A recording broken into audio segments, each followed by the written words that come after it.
नमस्कार। आज हम पढ़ेंगे कक्षा 1 विषय हिंदी का दूसरा पाठ। हमने पहला पाठ पढ़ा था जिसमें वर्णों के बारे में जाना था कि वर्ण दो प्रकार के होते हैं, स्वर और व्यंजन, जिसमें हमने दो वर्णों वाले अमात्रिक शब्द पढ़े, फिर 3 वर्णों वाले अमात्रिक शब्द पढ़े, फिर हमने 4 वर्णों वाले अमात्रिक शब्द पढ़े। अब हम पढ़ेंगे दूसरा पार्ट पढ़ेंगे जिसका नाम है अ की कोई मात्रा नहीं होती। इसमें ये कहा गया है, ये है कि अ की कोई मात्रा नहीं होती। तो हम इसके बारे में जानेंगे। देखिए और समझिए। ये देखो, हमें किसका चित्र दिख रहा है? मटर का। तो ये क्या लिखा हुआ है? तो म धन ट धन र बराबर मटर। अब ये देखो, ये किसका घर क्या दिख रहा है? हमें घर दिख रहा है। तो हम इसको किस प्रकार पढ़ेंगे? घ धन र बराबर घर। अब ये देखो, हमें क्या दिख रहा है? कलश। तो हम पढ़ेंगे क धन ल धन श। तो क्या पढ़ेंगे इसको? कलश। इस प्रकार बोल बोल कर पढ़िए। तो हमें बोल बोल कर पढ़ना है। देखो, ये ए की मात्रा के शब्द ही है क्योंकि इस पर कोई मात्रा नहीं लगी हुई है। तो इसमें यहाँ ऊपर भी लिखा हुआ है कि ए की कोई मात्रा नहीं होती। तो ये ए की मात्रा के शब्द है जिस पे कोई मात्रा नहीं होती।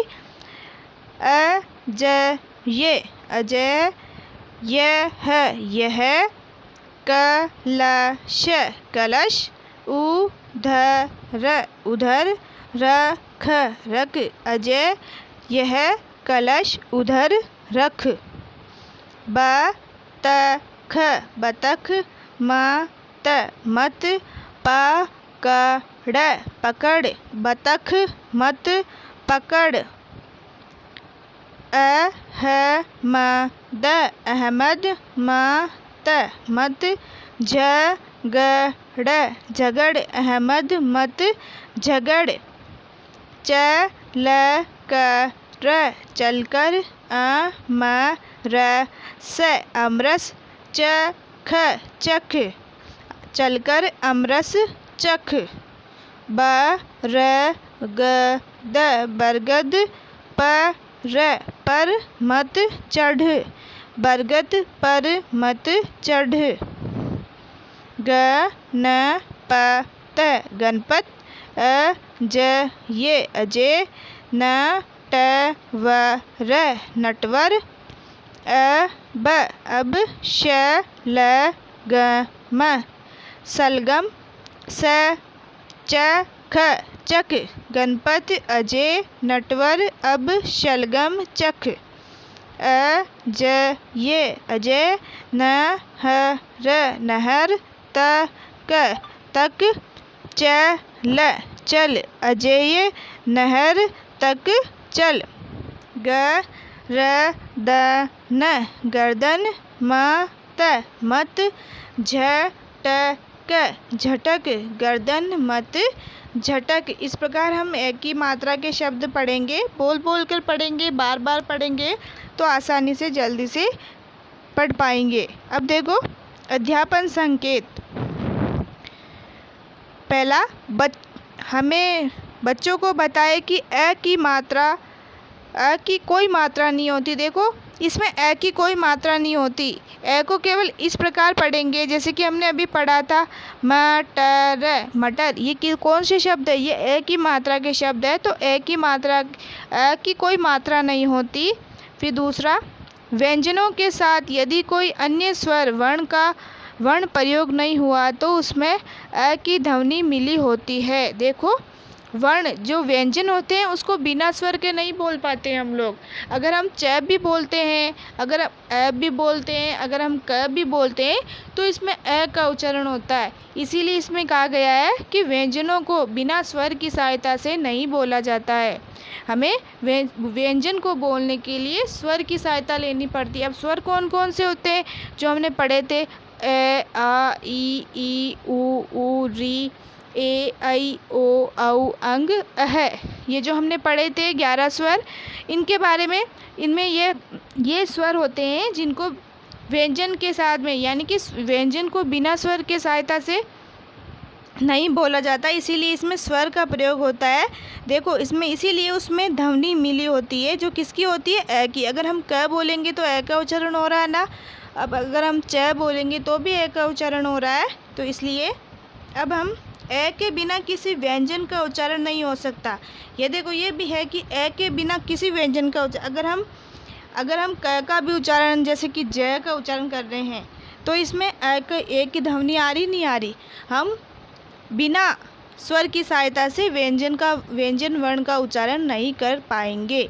इसीलिए हमें व्यंजन को बोलने के लिए स्वर की सहायता लेनी पड़ती है। जब किसी व्यंजन में अ की ध्वनि नहीं होती तब उस व्यंजन के नीचे एक छोटी सी तिरछी रेखा खींची होती है, जिसे हलंत कहते हैं। ये देखो तो तिरछा निशान होता है, उसको हलंत कहते हैं। इसे लगाकर हम व्यंजन लिख सकते हैं लेकिन बोल नहीं सकते। जैसे मैं के नीचे हलंत लगा हुआ है तो मैं बोलेंगे तो ए का उच्चारण हो रहा है, तो मैं धन अ बराबर मिलके क्या हुआ, मैं। तो हम देखो इसमें हमने स्वर की सहायता ली है। स्वर की सहायता के बिना हम नहीं बोल सकते, हम केवल लिख ही सकते हैं। देखो मैं को लिखा तो इसमें हलंत लग गया। अब मैं को बिना ए का उच्चारण के बिना हम नहीं बोल सकते। तो इसीलिए हमें ये चीज़ें ध्यान में रखनी चाहिए कि ए की कोई मात्रा नहीं होती और बिना व्यंजन को बिना स्वर की सहायता से बोल नहीं पाएंगे। तो हमें व्यंजन को बोलने के लिए स्वरों की सहायता लेनी पड़ती है।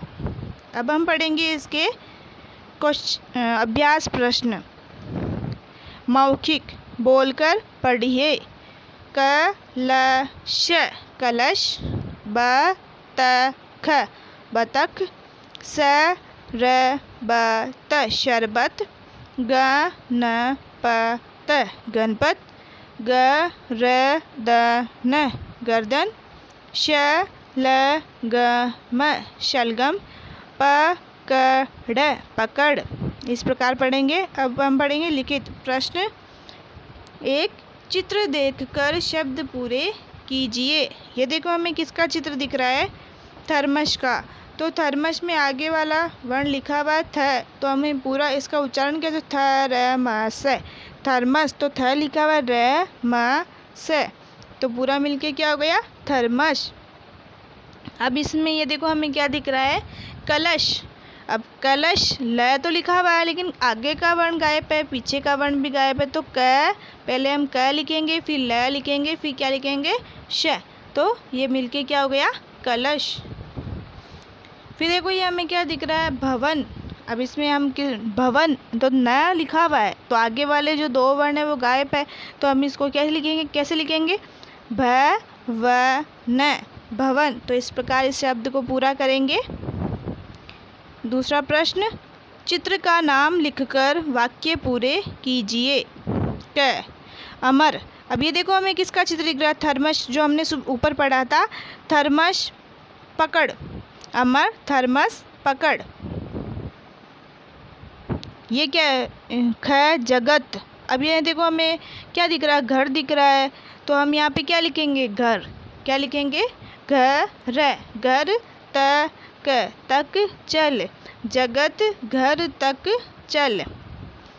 अब देखो ग, हसरत। ये किसका दिख रहा है, किसका चित्र दिख रहा है हमें, पेड़ का। तो हम यहाँ पे क्या लिखेंगे, पेड़ पेड़ पर मत चढ़, हसरत पेड़ पर मत चढ़। इस प्रकार हम इसको पूरा लिखेंगे। पूरे ये रिक्त स्थान है, इसको ये चित्रों की सहायता, जो चित्र है उनका नाम लिखना है हमें। ये जो देखो यहाँ पे थर्मस का है तो थर्मस लिखेंगे, यहाँ पे घर है तो घर लिखेंगे, और यहाँ पे पेड़ है तो यहाँ पे पेड़ लिखेंगे। फिर है रचनात्मक क्रियाकलाप। बिना मात्रा वाले दो वर्णों के चित्र पर लाल, यानी कि ये तो लाल सर्कल या लाल गोला बना हुआ है। तीन वर्णों के चित्र में नीला गोला बनाना है, और चार वर्णों के चित्र में पीला रंग भरिए। तो हमें देखो फल, ये क्या है, दो वर्णों के हैं, तो इसमें किसका कलर भरना है आपको, लाल कलर भरना है, जो तुम्हें दिख रहा है ना, ये देखो ये रहा लाल कलर। अब देखो थर्मस। अब ये देखो थर्मस, ये चार वर्णों का है, तो हम इसमें कौन सा कलर भरेंगे, पीला, क्योंकि यहाँ पे देखो लिखा हुआ है 4 वर्णों के चित्र में पीला रंग भरिए, तो हमें इसमें 4 वर्णों का हो रहा है, तो इसमें 4 वर्णों में पीला कलर भरेंगे, रंग भरेंगे। अब ये देखो हमें क्या दिख रही है, बतख। अब बतख, बतख 3 वर्ण हो रहे हैं, तो इसमें क्या भरेंगे, नीला कलर। ये देखो जो मैं नीला कलर जो बिंदी में बना गोल गोल गोला बना हुआ है ना, ये है नीला कलर, तो ये आपको इसमें भरना है। इस तरीके से आपको ये पूरा पार्ट, ये पूरे अभ्यास प्रश्न करना है। धन्यवाद।